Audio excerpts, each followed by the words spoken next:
What's up, everybody? I'm Jason, one of the new co-hosts here at Recovery Revolution Live. Brett is here, but he's driving, so therefore you can't see him and you can't hear him. And I got with us our special guest this week, Kenneth L. Watson Jr. What's up, Kenneth? How you doing, Jason? Oh, I'm doing wonderful. Pleasure for you guys allowing me to come on Recovery Revolution Live and be able to share a little bit of my journey. And we're looking forward to hearing it, sir. And I'm sure our listeners or viewers, I'm so not used to having viewers. I'm used to my podcast where it's just audio. Mm-hmm. But you know what I'm saying? I'm sure everybody's looking forward to hearing this. We can always use a nice dose of hope in our lives.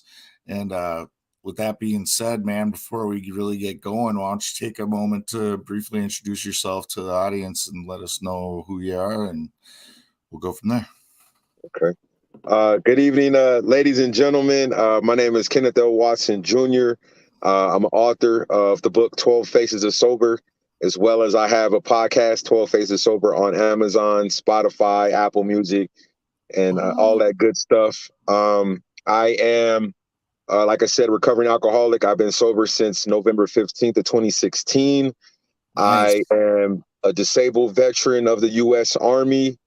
I was raised, I'm from California. Well, I'm sorry, I was born in Florida, raised in California, but shaped as a man in Minnesota, and been living everywhere else since 2000. So I struggled with alcohol for basically 12 years, hence the number 12. That was the first year I got drunk, and I battled alcoholism for 12 years before I got sober. Dude, that's a pretty long ride, especially if you're going hard.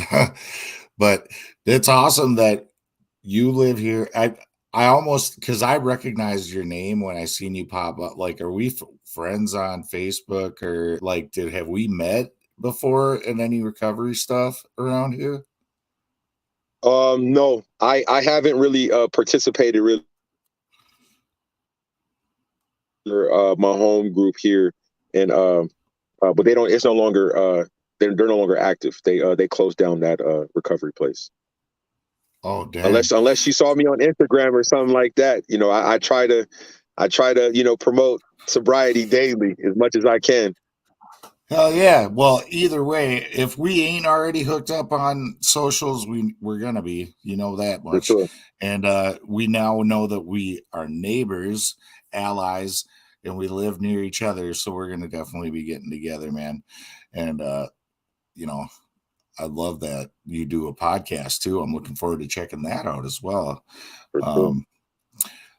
But before we get into the good things you're doing, your book and the podcast and the way that you're spreading hope, let's get into your story a bit. You know, like let's hear about you, you know, growing up and what things were like for you and your progression. Okay. Well, as I just mentioned, I'm a Navy brat. My dad was in the military. He retired. So we spent a lot of my early years. So I was 20 in San Diego, and at a young age, you know, my dad, you know, he worked hard Monday through Friday and Saturday, and possibly Sundays he was drinking. And so I witnessed it at a young age. The first time I probably had a beer was I had to be about 4, maybe 5 years old. And my dad, he knew that I used to love to open up the can to hear the fizzle. And what I would do is, from my, walking from the kitchen into the living room, I would take a couple sips, not knowing that this would eventually become a problem. And the first time that I ever got drunk, well, I'll just say I would say growing up, I didn't really, there was incidents as far as like the shore patrol, which is like the military police. They would show up because my dad would get drunk, blast music, neighbors would complain. But I never really saw it too much as like, didn't understand that he had a problem with alcohol. And so once I started to realize that, okay, now I'm starting to see more like bottles of alcohol, because my dad was was going out to sea, going to like the Philippines, Africa, going to like a lot of different countries. So he would bring back alcohol. And so that's where I actually got drunk. Is 12 years old. I had a buddy over at my house, and I'm like, hey, my parents are gone for a little while. Let's go ahead and hit this brandy. He was like, nah, I don't drink. I said, neither do I, but let's go ahead and drink. And so I think I drank about anywhere between 10 to 12 shots. Had some remember drinking some Kool-Aid that day. I had some hot dogs and some French fries. And Oh the my Kool-Aid God. was red. And all I would say is that I had a stain on that carpet that lasted all the way up until when I left. So for 8 years, that stain was on the carpet. And Wow. so the worst feeling ever. Crazy. Of course, it was a summertime. I was, really, really sick, but I was able to hide it. And my mom didn't know anything about it. And so at that point, I was scared of alcohol. I didn't really drink anything else until I got into high school. I was an athlete. I played baseball, basketball, and football. And, I was more like I wanted to play. I was good. But then I was more focused on after the game. Let's go to the parties. Who's throwing a kickback? Who's gonna get the keg type stuff. So that's what I did in high school. And it wasn't really a problem for me. I know that now others are opening up to me about it. But people really had problems in high school with that. But like I said, I was more of a casual person on the weekends. And the alcohol really didn't pick up until I did it in college. I went to college in San Diego, Atlanta, Minnesota. And, just like anybody at that age between 18 and 22, you're experimenting. But it was never really a problem for me until 2 years after I graduated. In 2000, I graduated 2003. 2005, I had relocated from Minnesota to Arizona, hanging out with my brother and his friends. And at that time, I was drinking like the light beer, Budweiser, MGD, stuff like that. And they drank malt liquor, smoked weed. I wasn't really doing any of this stuff. And so they were like, you're kind of a square. We need you to hang out with the big boys and drink the gut rot beer. And Yeah. so as soon as I drunk that, I was hooked. It was just okay. I know what malt liquor was going to do for me. Every time I drank it, I knew that it would take me to that level. And early into that, when I first moved to Arizona, I had struggled because I used to work in radio in Minnesota. At the time, the only hip hop station, I know they got probably about 3 or 4 hip hop stations now, but I was working there, and in hopes of being able to transition to work in Phoenix, I couldn't even get in the door. I was trying country stations, rock stations, Spanish stations. Nobody would let me get in the door. And I had already had, like, at that point, 4 years of experience on top of a bachelor's degree in radio broadcasting. And Wow. so I did like anybody else, took a job. I worked management for a rental car company. And yes, it was cool to drive all the nice cars, but I knew that wasn't really what I went to college for. And so I Right. continued to look for jobs, working as a substitute teacher, but nothing ever really panned out. And so I ended up getting involved with this woman that I had actually met in high school when I came to visit when my parents separated when I was 15. And I bumped into her working at Walmart. So we dated for about a year. She got engaged. She ended up getting pregnant. And immediately once she found out that she got pregnant, she was like, I'm having an abortion. And I was like, if you have an abortion, my life will forever change. And I predicted it. And so I went into she had the abortion. I went into a deep depression. At that point, I was drinking on average like 3 to 440 ounces a day, if not more. And eventually that led me to a stint. I did a night in jail in Phoenix, downtown Phoenix. Got released after like 16 hours, but it still didn't stop. And then I ended up leaving Arizona, going up to Minneapolis, where I eventually went and got treatment over in North Minneapolis. Um, That you treatment facility. you were Go ahead. grieving, man, right? I mean, you lost a child, and that's what I've known a lot of people that think that, or I don't know why they would think that the guy shouldn't be having a hard time with that, Mhm. like, but yeah, it's weird. It's like we lost a kid too. Mhm. Everybody understands when the girl's depressed, after they Mhm. get an abortion. That's a hard choice for anyone to have to live with, whether you had any say in it or not. Obviously Mhm. it's not your body. So, but Yeah. anyway. And so after I went to rehab and I did my 30 days, and as soon as I got out, like, well, the day before I got out, they did the, out processing, and the counselor was like, "So what are you going to do with your life?" I said, "I'm about to join the military." They were like, "But you're 29." I said, "I know, but I don't have a place to live. I don't have a steady paycheck, and I got to do what I got to do right now." And so that the day I got out, my nephew, he came and picked me up. I told him, I said, "Man, take me to the liquor store." And so I pretty much drank from January of 2009 all the way up until June 24th, when I, raised my right hand and was going to basic training in South Carolina. Wow. So I joined the Army. I almost got kicked out the Army before I even got to my first duty station. I was in school and got CID, which is kind of like the military FBI or whatever you want to call it. I was off base, and a buddy of mine and I, we were, wasn't supposed to drink, but they caught us, and they took our IDs and was like, good luck trying to, get back on base." And I was like, "Holy cow, man, I don't want to go home." And luckily, I was one of those model soldiers that, I just came clean. Was like, "Look, he ordered the drinks, but I didn't drink them." And that was the truth. And so they didn't really care. They put us on extra duty, and we made it through. But once I got to my duty station, it was the same thing. It was like me being in college again, as I mentioned earlier.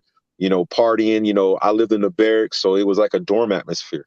So you Right. got these youngsters anywhere between 18 to 25 on average age that were pretty much drinking almost every night.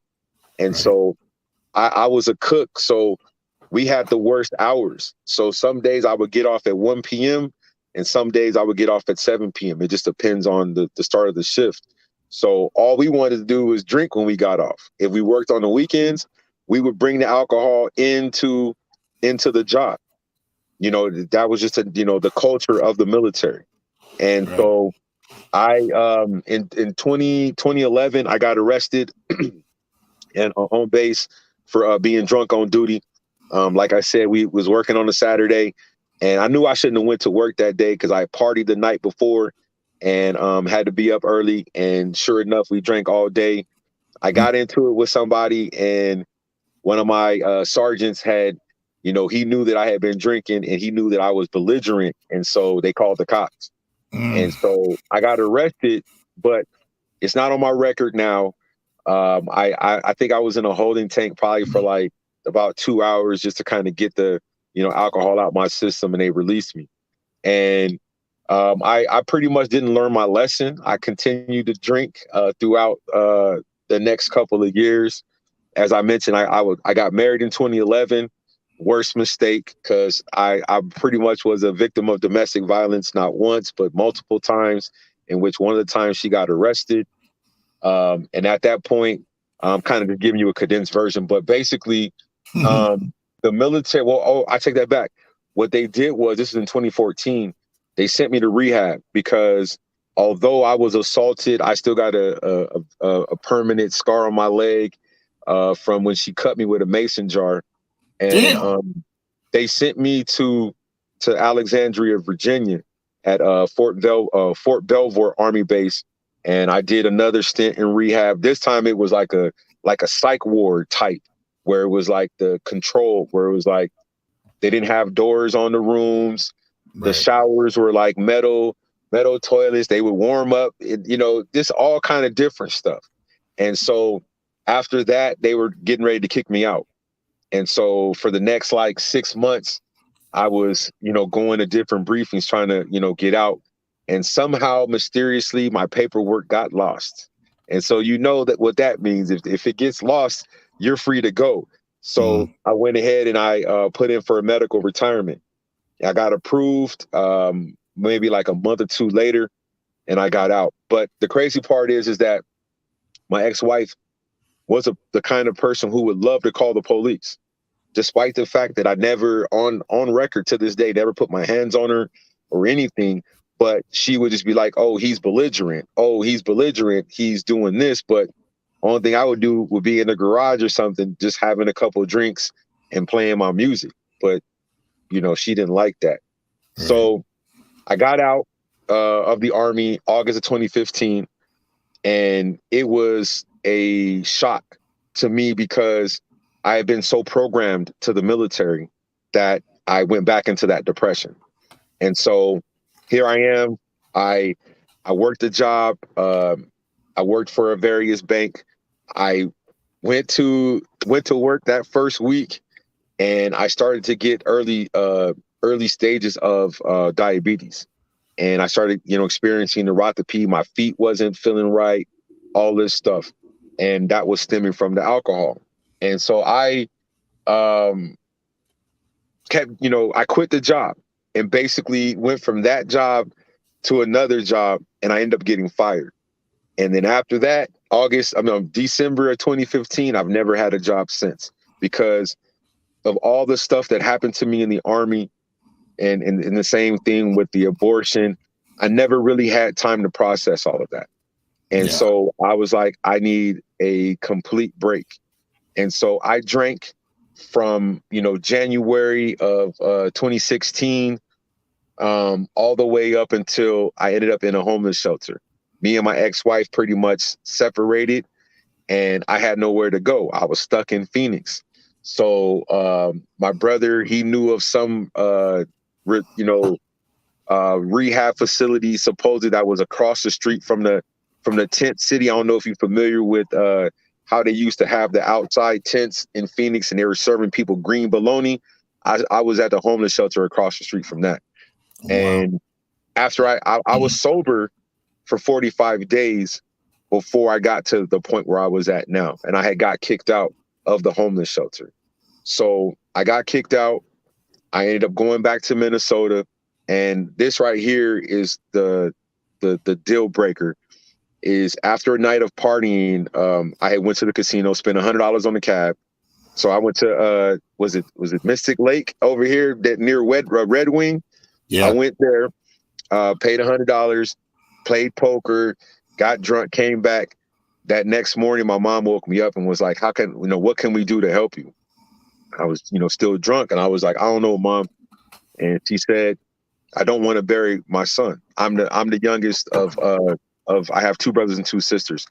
And when she said that, I instantly sobered up. I said, okay, That hits hard.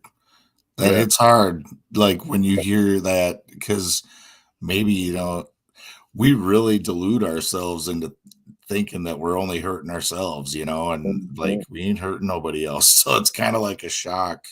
mhm, I can remember when my sister did the same thing to me, and I was pissed kind of, but mhm.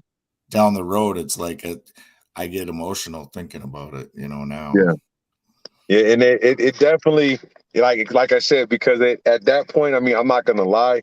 I mean, I drank all the way up until when I got into treatment. I walked into treatment intoxicated, and I'm Me sorry, too. excuse me. Me too. Every single time, except for this last time, Mm, because I was already in the program and I was really trying to apply myself to getting clean. But mm, that was the first time that I had that kind of mentality that I want to live different. I need to learn a different way. Like I don't know the right way. I had lost all sense of self-sufficiency in my own ability to like run my life at that point.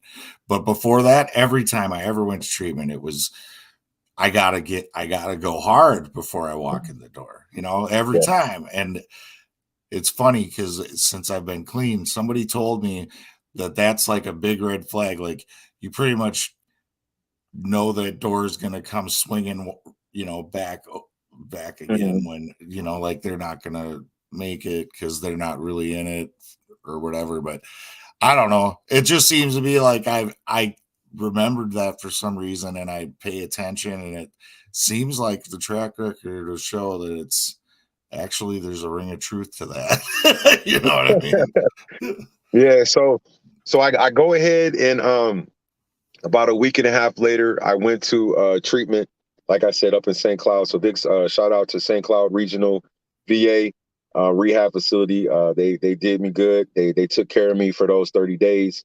Mm, But here's the kicker: like when I was in rehab, I had I told my mom, I said, look, I don't want to come back and live with you. I got to get my own place again. And so she was like, I understand. So, but where are you gonna go? I said, well, I might as well just stay in St. Cloud. And I was like, I'm pretty sure that all the people that I hung out with in my undergrad are probably gone, but at least I could just live here. And I went ahead and applied to graduate school at St. Cloud State. And this is no joke. On a Tuesday, by Thursday, I had already got the acceptance letter. And nice, so dude. I did that, and then I still had my furniture, I still had my car in Phoenix, and luckily, I was blessed with some back pay money from the VA, and so I was able to pay basically just cash to get all that stuff delivered to me up in St. Cloud. Dude, what a So blessing. What a blessing. And you think about it, like not too long prior to this, you're homeless. You literally have nothing and you're feeling hopeless. And it's like you would have never even made a move like that if you didn't get that buffer space to clear your mind and just even just that the clearing of the fog from being in there for 30 days is good. But it sounds like you got a lot out of it, and here now you're making a positive move for your life. You're signing up for college, like, and everything starts going good just like that. Mhm. I mean, so it I shit can change real quick when you it yes, start sir. thinking good. It definitely can. And then because I did a study abroad in Mexico in my undergrad, I was like, I asked some of my advisors, they were still there. And so I was like, you guys still got the South Africa trip? And they were like, yeah. I said, okay, sign me up. So thanks to the VA or thanks to the GI Bill, I went to South Africa, studied at Nelson Mandela University for free. What? And yeah, I'm very serious. I got a chance to when I was there. I went to the Apartheid Museum. I got a chance to see his Wow. Mercedes Benz that he got from the Peace Prize, and I would say 1985. I got to see all of basically the apartheid history from South Africa. Very, very emotional, but Yeah. I can honestly say that I've been able to do that, and I don't know anybody else besides my group of people that have actually been over to South Africa to see that. No, So yeah, that's amazing, dude. Like, it's so crazy to me how doors of opportunity will open in front of you when you start doing the next right thing. You know what I mean? And that's just so cool. So what, like, Pemberton, you get to literally go across the globe. What the hell? and this was literally like spring break. So that was like maybe 2.5 months into sobriety. So I Wow. was like, okay, my sober journey starting off different compared to all those other times. Mhm. Like this time I got out of treatment, my nephew, he was there to pick me up, but this time my mom was with him. So there was no let's go to the liquor store type deal. And Yeah. so I did that. I traveled to San Diego a couple months after that. Like I said, I was raised in San Diego, so it was good to go back. I went to Mississippi, saw my grandmother before she passed away.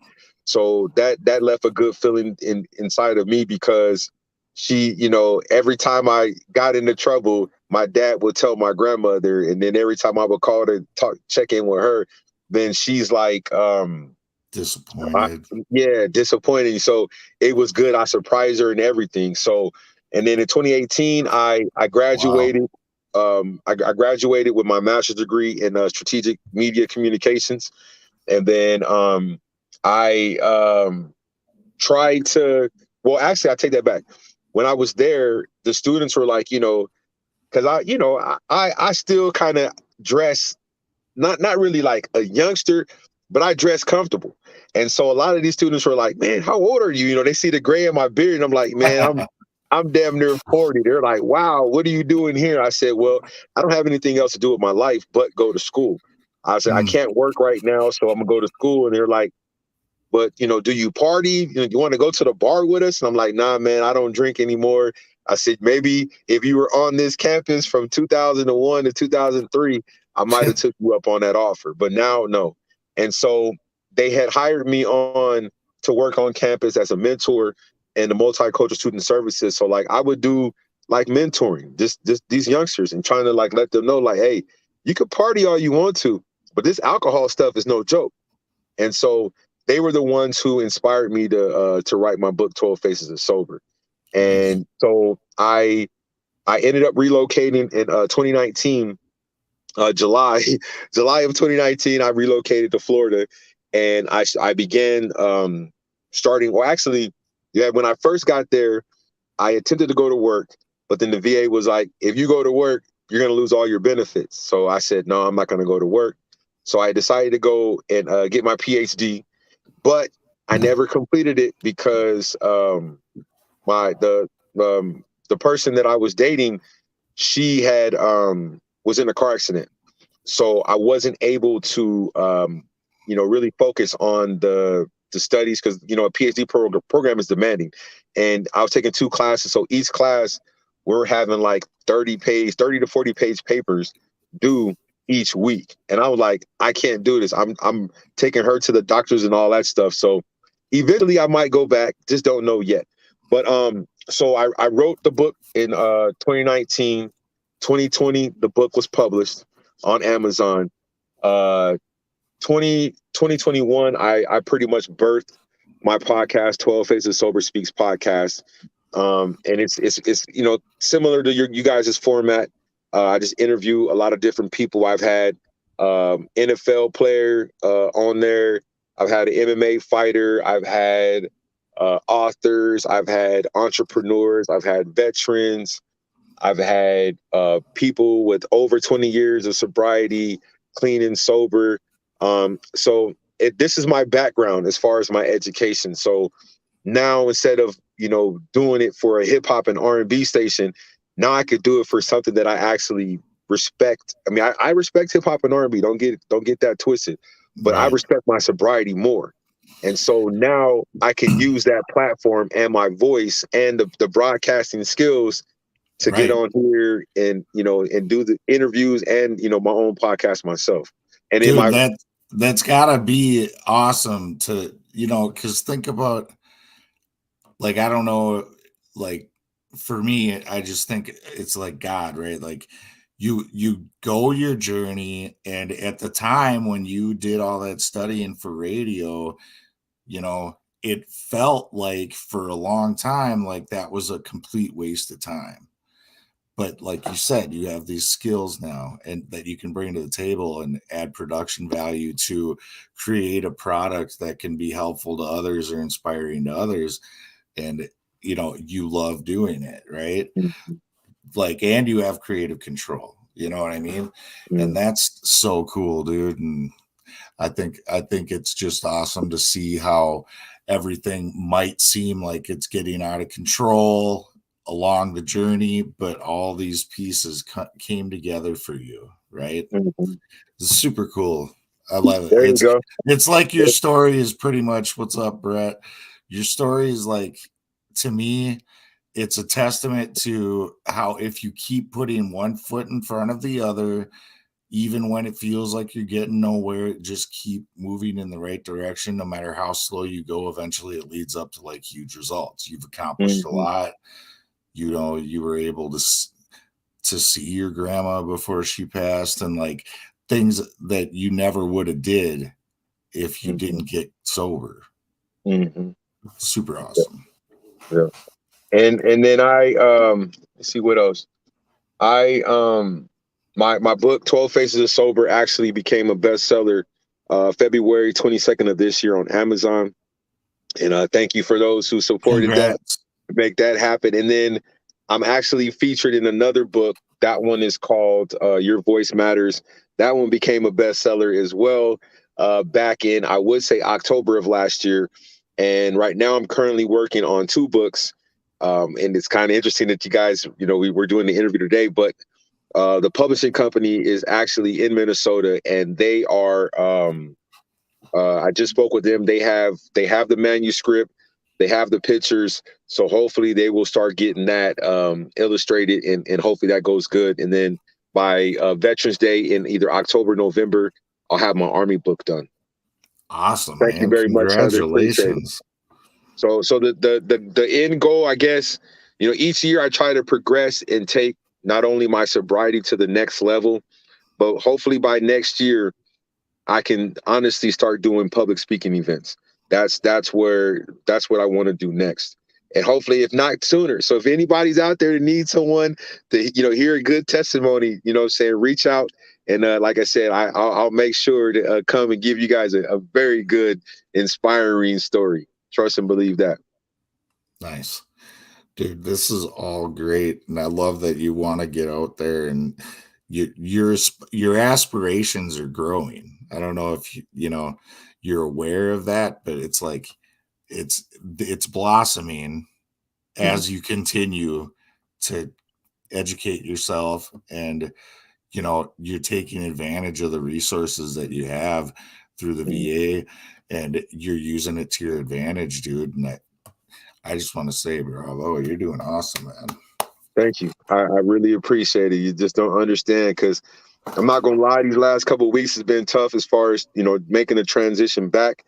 But it's, you know, it's for the better. Let's just say it Mhm. like that. But yeah, I have I have a lot of ideas. Oh, and then look, one more thing. 12, just be on the lookout, ladies and gentlemen. The audio version of 12 Faces Sober will be recorded this weekend. Hopefully I'll be able to get that out on Amazon. Hopefully within the next couple weeks. Matter of fact, my birthday is August 2nd. So if I can get that off by then, I will be one happy person. So to be on the lookout for that. It's on Amazon.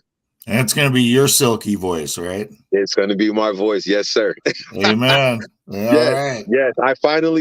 I have a buddy that is a very, very passionate audio engineer in the Twin Cities, and I've known him for 21 years. And he actually, I forgot to plug my merch, but he did my first round of merch on 12facessober.com. He did the first round of merch, and he supported me, as I mentioned, when I went to rehab in December of 2008. He came to visit me. The only person besides my family that came to visit outside my mom and my dad and my nephew and stuff. They came to visit me in rehab. So Yeah. I told him, I said, I met with him last. Matter of fact, I was downtown, right across the street from the Twins stadium Saturday, and we were already talking about what plans that what we're gonna do as far as collaborating. And so this is the first one among many other things that we're going to be doing in the future. Dude, that's awesome. And that true, we need true friends, man. And it's cool that you get to have one of those true friends that were around when things were hard to Mm-hmm. be walking alongside you and helping you succeed and do big things. You know what I mean? Mm-hmm. That's dope. That is dope right there. Most definitely, Chrissy. I like I said, I would, once you get it, make sure you let me know. I definitely will shout you out. Hell yeah. For sure, Yeah, for sure. I'm in the same camp with Chrissy. I prefer audiobooks over reading books. That's all Yeah. right. That's fair. I I'm in the gotta I car gotta a lot. finally put this radio voice to use. It's been a while since I've been well, I mean, besides the podcast, but like actually, being on air, like it's been a good minute. And dude, you're talking to the right guy here if you want to know good opportunities for public speaking. I can plug you in to a bunch of good shit around here in Minnesota. Okay, most Like definitely. good meetings and groups and Frogtown Radio. And yeah, Okay. we'll definitely connect about that stuff, and I'll get you connected to the right people, and I'll get you on a bunch of different podcasts, dude, like real quick. Cool. I Yeah, appreciate man. that. I Hell appreciate yeah. that for real. I definitely appreciate that. So why don't you tell us about your book, man? I want to hear like some, specific information about this book. What was it like writing a book, first of all, and then, tell us about your book. What's it about? Um, well, 12 Faces of Sober, like I said, as I mentioned, 12 was the age I got drunk. Right. 12 years was the years I battled with alcoholism. And the faces came from when we were the last time I was in rehab. One of the groups that we had, it was kind of, I ain't really say cheesy, but like they had like a sheet of all these different faces, and Mm, each face the represented. feelings chart, right? It was like the Yeah, there you feelings go. thing. Exactly. And so when I was thinking about titles, I was like, okay, like, I was going through a lot of stuff when I went to rehab the last time, and so, I had my ex-wife harassing me about, because she knew that I was in rehab. So she would always bug me like, hey, I need your address so I can send you the papers to get a divorce. But even to this day, I never got served with divorce papers. I ended up paying for the divorce myself, even though she was harassing me. But she thought that I would answer her text, and I didn't. But basically, the book is it sums up a lot of what we already went over, and I talk about like there was a couple different relationships that I was in. I've been engaged 3 times, married once. So I gave each relationship a chapter, Okay. and so my second engagement, that one ended because of my drinking, and my first engagement ended because of the night of me going to jail. Mm, um I talk about, I go more in detail about my experiences, because initially I was only going to just write about my first year of sobriety, but then by the time I think I did it, it was more of like about the first 2.5 years of me being sober. So it just talks, it goes more in depth about like some of the places that I traveled, because when I first got sober, I was traveling solo. So I was going anywhere and everywhere I could, because when I was married, I was limited. It was only going to Phoenix. Phoenix, Phoenix, Phoenix. I couldn't go to Minnesota. Like, it was a stretch of time where I didn't see my family for like 3 years because I was so consumed with her family. And so I just was like, okay, well, I'm going to just, if I got the money, I'm going to get a plane ticket. Oh, okay. I want to rent a nice car. Let's go rent a nice car. We want to stay downtown. Go stay downtown. Stay in a plush hotel. All that. So it's more. I mean, it's a short read. It's only, I would say, 108 pages, but each chapter is in depth. I show love to my family because they knew me before I had the problem, and they now know me after, alcohol is no longer a part of my life. So I give them love, and then I talk about just what I wanted to do, and I need to go back and look and see. Like I said, the book's been in publication for 2 years. I need to see if I've actually accomplished any of the stuff that I said at the conclusion, in terms of what am I going to take 12 Faces of Sober to as far as the next level. hell So, but yeah, dude. it's a good read, and I believe that it can help many because it's raw, it's uncut. I didn't even want my editor to really take out a lot of stuff. I took out, because at first my ex-wife, she had 2 chapters, and I told myself, I said, she don't deserve 2 chapters, so I just narrowed it down to one, There you go. and and that was it. So yeah, it's good. I actually, but one thing I want to do with it eventually is also make like a mini movie. And because I already have a hundreds, if not thousands of pictures that I've taken throughout this journey. So I kind of want to put it together. I want to interview, like have my family be interviewed and, just talk, I don't want to see that part. That's what I was saying about my buddy, because I might still do it while I'm here, but have each individual family member give their own testimony and what happened when I was drinking and how my life is today. And just let my buddy edit it and then put it up on somewhere, and hopefully somebody will use it as a motivational video and stuff. So, but yeah, the book is, everybody that's read it, at least they've told me, they could have been lying, but they said they liked it. And a lot of my family and friends did not know that I was going through all that, because this was kind of before social media was really taking steam. So I wasn't really going on there, hey, I'm drunk today. Oh, I got this problem, because nobody was really doing that. Everybody you were partying, showing the drinking side, but you weren't showing the side of pain. Now people are displaying it over the last 5 or 10 years. Before that, nobody was doing it. Yeah, but I think too that's subjective, because if like all my Facebook feed was when I was using was like, hot chicks, dirty jokes, and like shit about drugs and alcohol, and it was like when I first got in recovery, I realized that I could take control of my feed, right? And I could unlike and unfollow, and I could block, and I could, do all that shit, unfriend, and then I could start to follow things that I was interested in now, recovery shit and inspirational shit and mental health stuff. And now it's like it completely transformed it. You know what I mean? Like Facebook's a pretty positive space for me when I open it now, where before it was just a bunch of really just like trash, Yeah. So, yeah. I mean, yeah, it's definitely over there. And I will say this too, is that because Instagram, it seems like more people truly connect on the sober side than Facebook. That's just my own personal perception.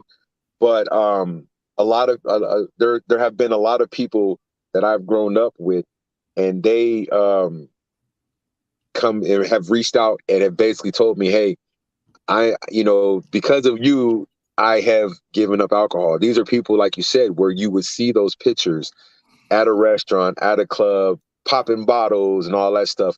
But it's not just one. I've had more than 5 people just within the last year just come to me and say, hey, what you're doing is amazing. I got sober because of you getting on this platform and sharing it like that.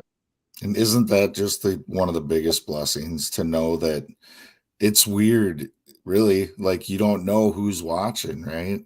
Yeah.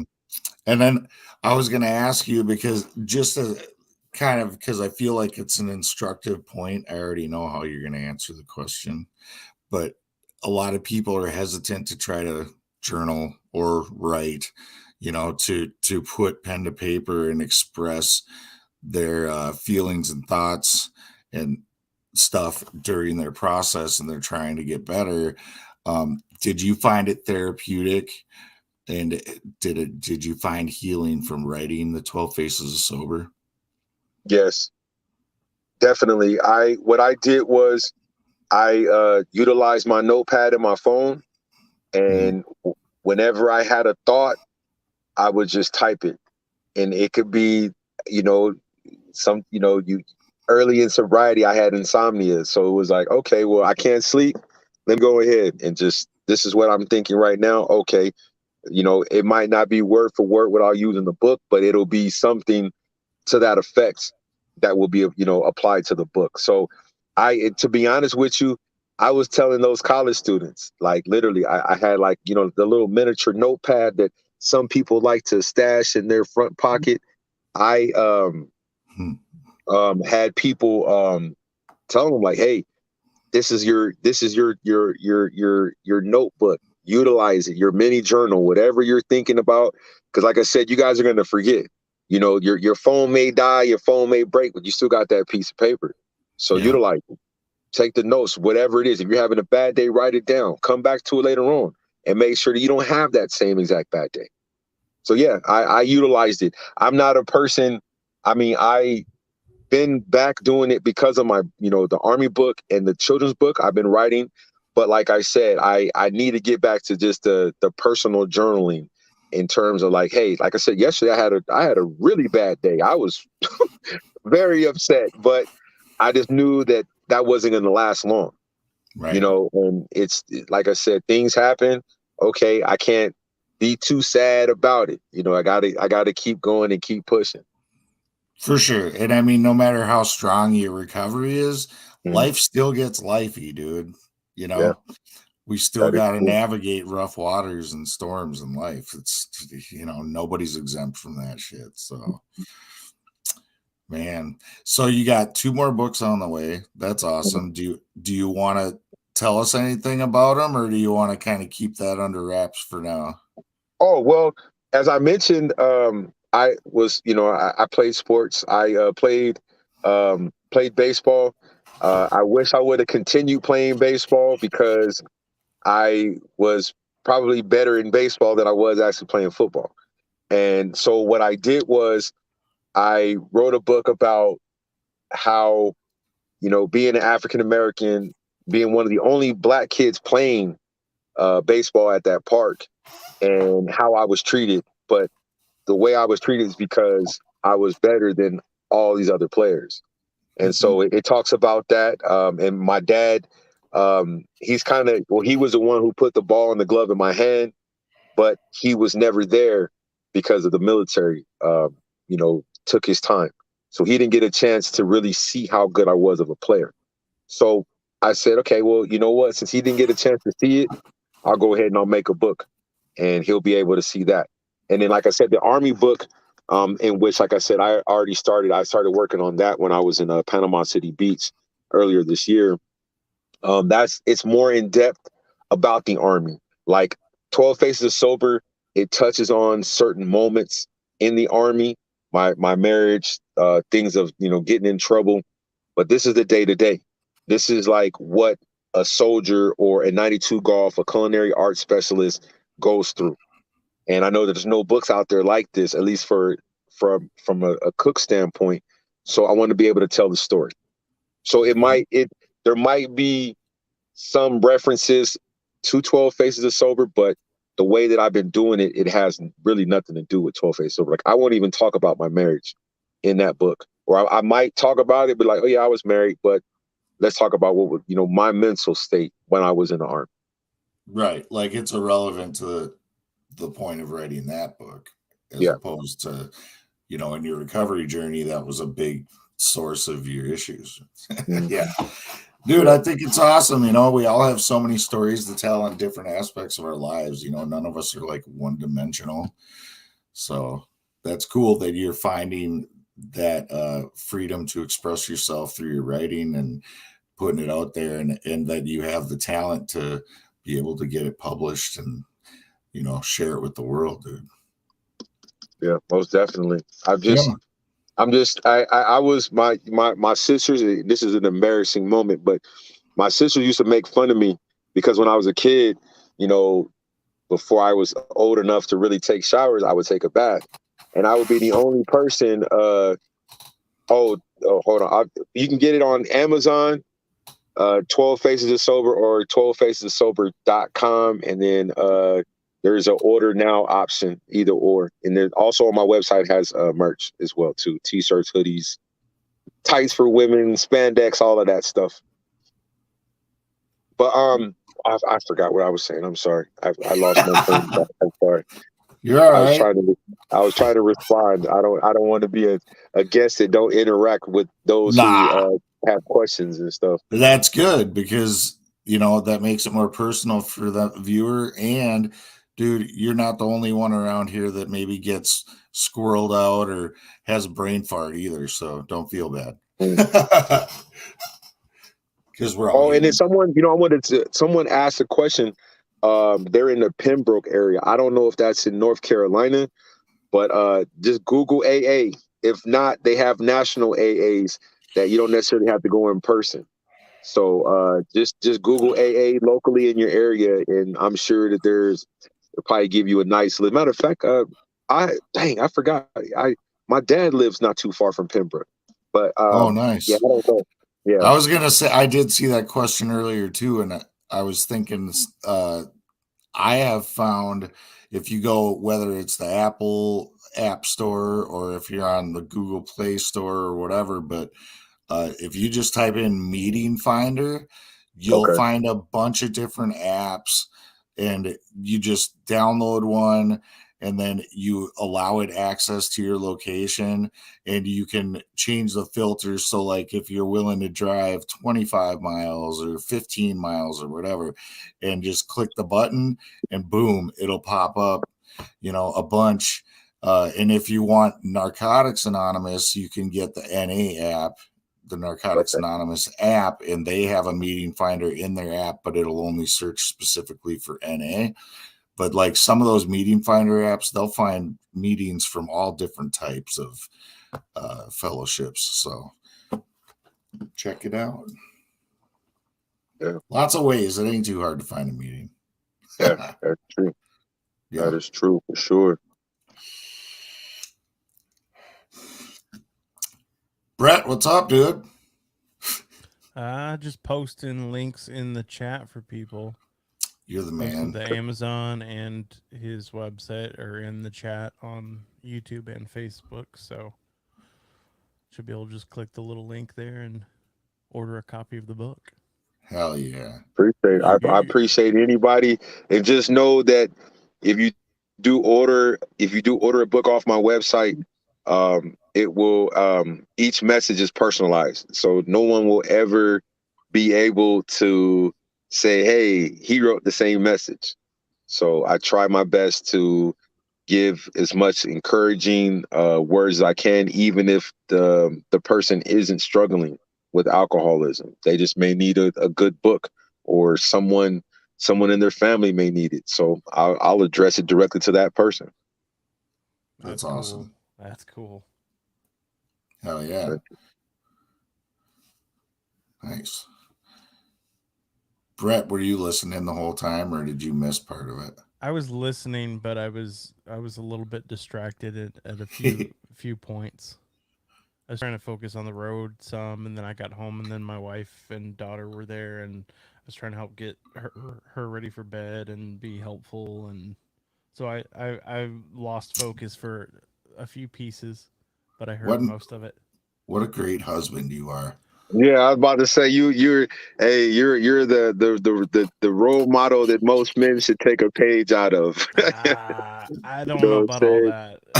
Most days I feel like I you laid out a good thing. Look, we didn't even know. We thought you were still driving, until you just magically showed up on the screen. So we didn't know what was going on.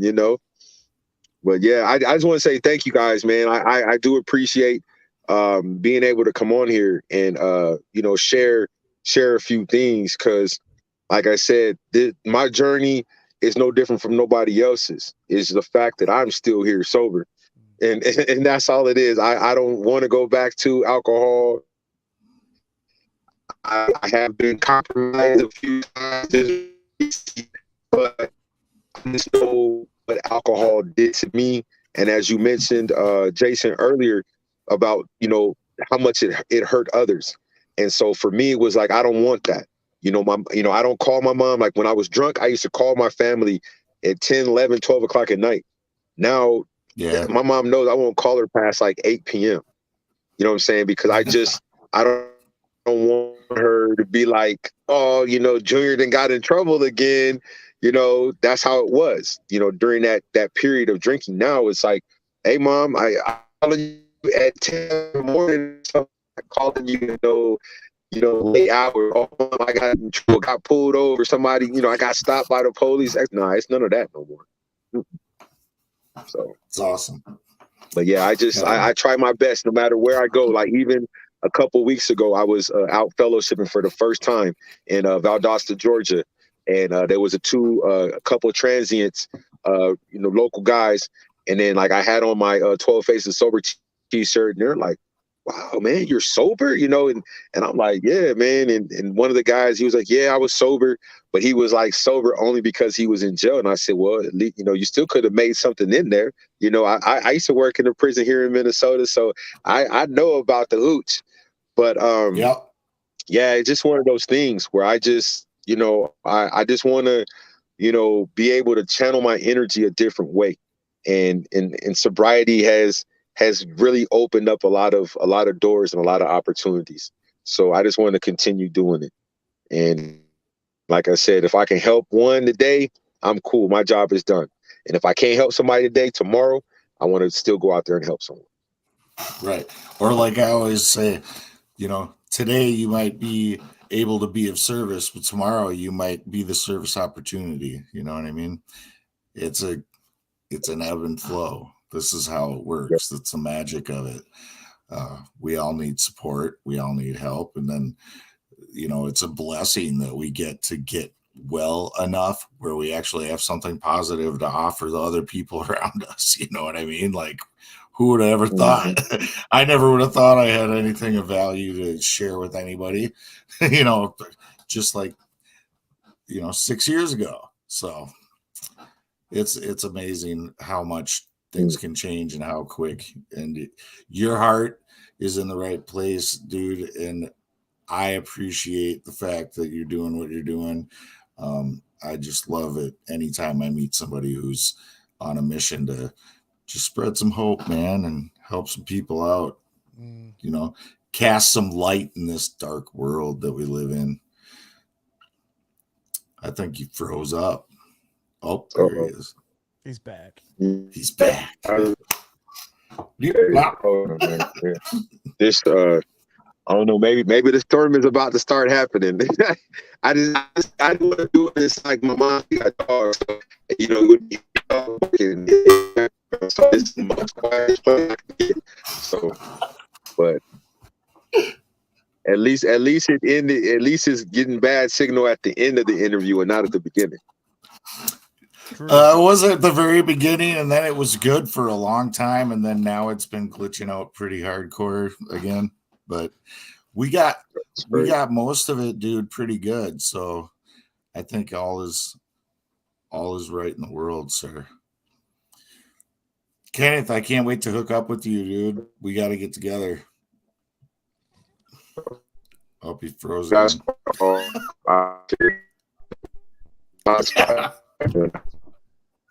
That sounded like BB-8 that time. Definitely very robotic. It totally did. Hello, are you there?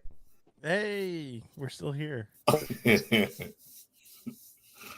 Oh, Okay. that's funny. All right, so outro music today. I got a few different options. What know. kind of vibe are we feeling? AG's not here, so we can do whatever we want. Go hard in the paint, Brett. Do what you most fear she would annihilate you for. I got two that I think that she would not be very fond of.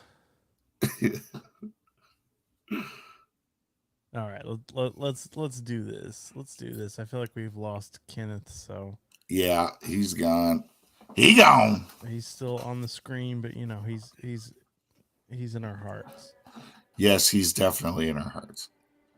Yeah, I feel like AG would not approve of some of this music. So here's one of the tracks that I think she would disapprove of. That's all right though. We appreciate everybody that tuned in this evening to Recovery Revolution Live. If you guys are watching this on YouTube, please be sure to subscribe to the YouTube channel and turn on notifications so you know when we go live. Which, in case you guys haven't figured out, is every Thursday night at 7 p.m. Central Standard Time. I don't know about other time zones because I'm terrible with time zones. So do the math yourself. Yeah, time zones are confusing, man. They really are. It can be, yeah. They can, for sure. I'm terrible with them. If you guys would like to send a voice message, you can do so at the address on your screen, speak-2.us/RRL, and we can play those on the show. You can give us your feedback. If you have a question, comment, concern, whatever it may be, you can leave that there. And thank you guys again for tuning in. If you would like to find out more about tonight's guest, Kenneth, his website is right there on the bottom of your screen, 12facesofsober.com. There's also a link for a spot to purchase it on Amazon in the comments. So you can scroll a little ways and find that, or you can purchase it directly from his website, which is right there on the bottom of the screen, 12facesofsober.com.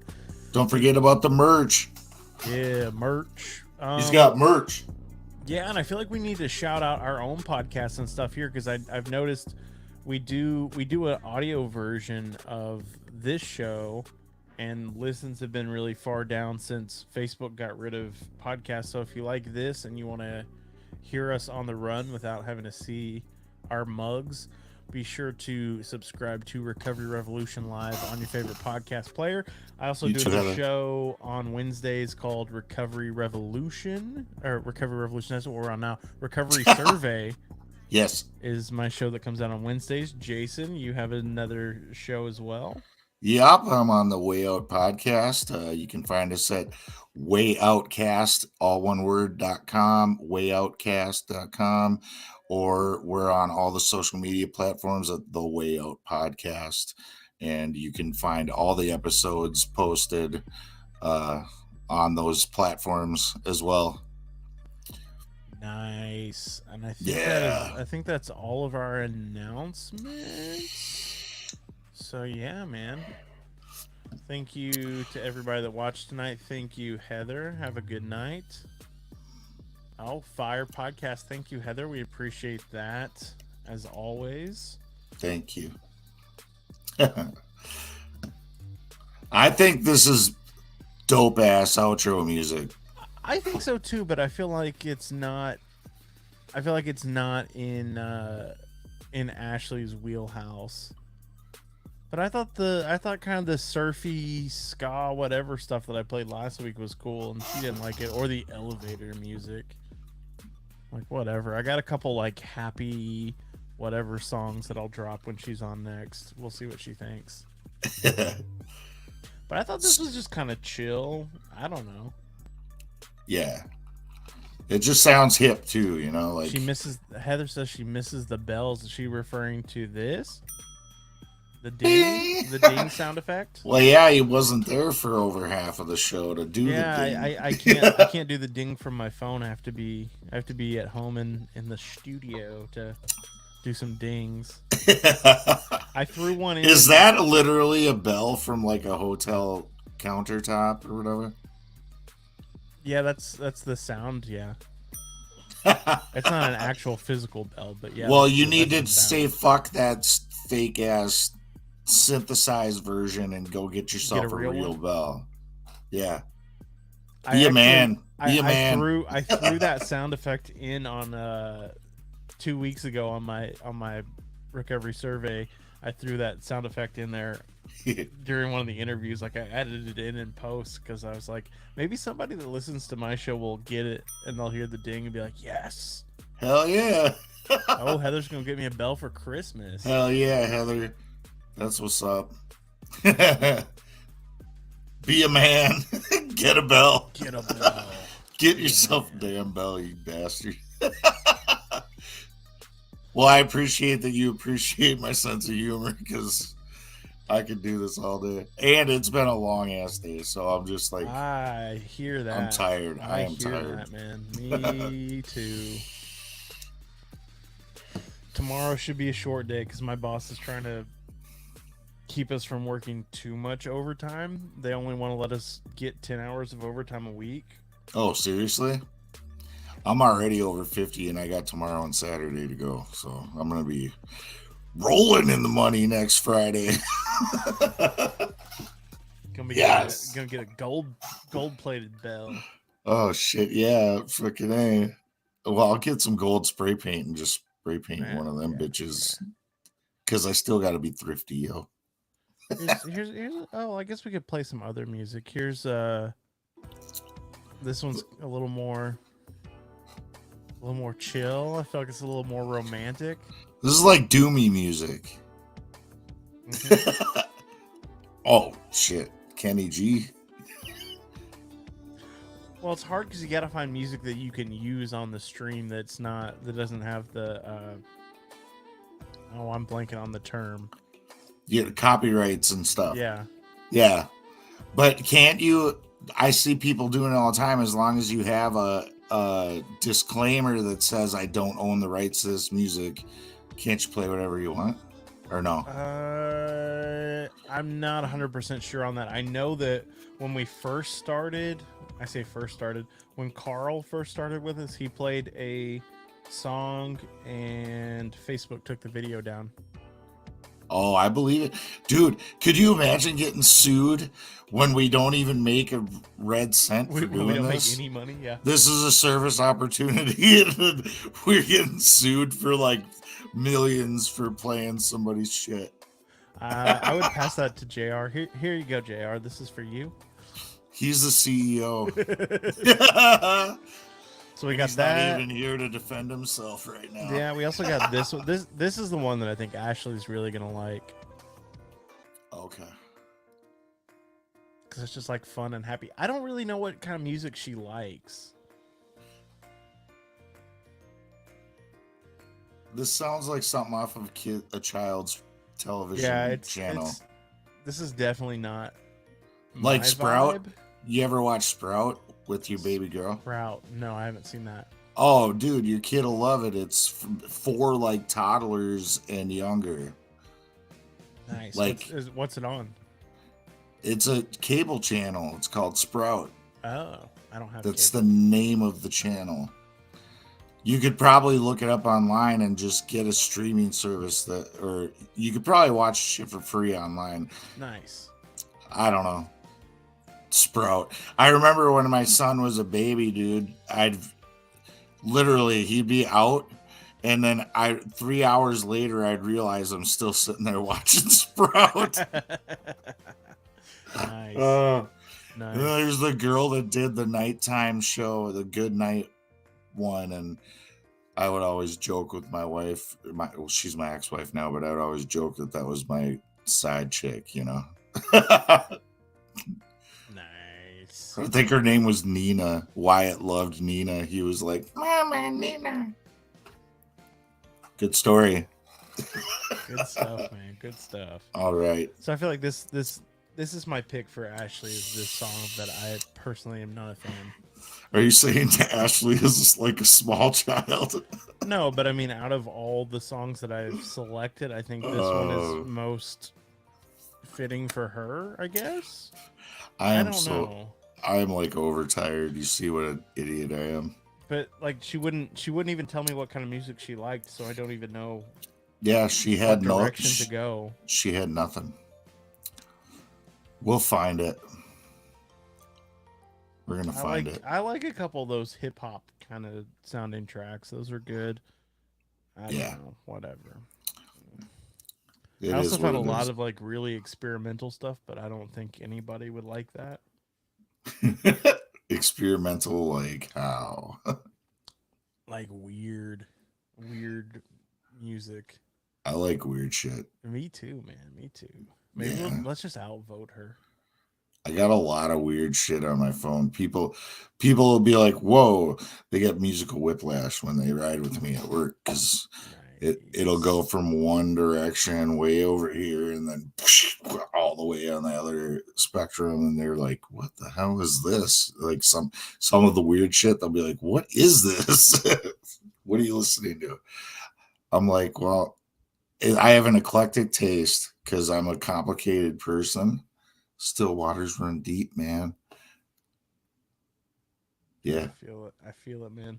Yeah, maybe I'll throw a couple of more experimental tracks on this soundboard and see what she thinks. See, if I was you, man, I would just be trying to mess with push Ashley. Her buttons. I like that's a good idea. I like where you're at that. Because, dude, one of those might be like the one that she's like, yes, and you'll be blown away. You'll be like, no way. You know, just play, like, make it like a game. Just you know, Yes. completely like try whatever on her and see how she reacts to it. If anything, it could spark some really interesting combos. I like where your head's at. Thanks, man. It's in a goofy place right now. It's like ready for sleepy. Well, I guess we should probably sign off. Yeah, people are probably pretty bored with us talking. That's about okay. Whatever. That's all right, Well, there's only 2 of them left, so Yeah, see, we're not that entertaining without a guest. We scared them all away. It is what it is. So it's Heather, and it's probably my wife who's like, dinner's almost ready. See you later, Heather. Have a good one. Heather, thank you for hanging out. Hell yeah. Let's get Heather on the show. We need to. She's always in the comments. And she's always such a blessing and encouragement. I see her all over socials. She's very active and supportive of those of us in the recovery community. And yeah, I'm sure she's a day one. I'm sure she has an amazing story because everybody's story is amazing and needs to be heard. Dead serious. Dead serious. I got a mic drop sound effect somewhere around here. That's the problem. I get too many sound effects, and then I have pages, and I can't find them when I need them. But you can preload. I think on this user interface, you can preload certain ones, and then you can rename them so that way. Yeah, like you just got to put in a little bit of prep time to set it up for the ones you like. Yeah, but I have. I guess we could do pages behind the scenes for like the one person that's left. I have this old iPad, and I have just like pages of sound effects on here. What do they have? Like a corresponding picture that's supposed to tell you what it is, or what? It just has a little title, but then I've also used emojis to kind of help me remember what some of them are. Ding! And you pick. I love how he says that he's got pages, and the only sound effect he ever uses is the ding. It's a fan favorite, so it is. I also have a Jeff Vickers one that I pulled. Yeah. Vickers, my man. I love that guy. Yeah, I just don't when it's serious time. I don't want to drop like random sound effects. It's got to be like, I don't want to kill the mood with a stupid sound effect. Well, maybe one day you'll have a guest on, and they'll be like a funny guest, and then you can really just go to town on it. I'm ready. He's like, I can't wait. I have so many random sound effects. Hell yeah. I'll send you a recording of my snoring. Nice. And then if somebody's boring you, you can just be like I have this one from SpongeBob. 2 hours later. 2 hours later. Hell yeah. All right, well, let's end this stream because I'm sure people are bored to death. Yeah, that's all right. I'm ready for bed. Me too. Take care, everybody. Good night, everybody. We'll see you guys next week. And here's a little elevator music for Ashley Grimes. Good night, everybody.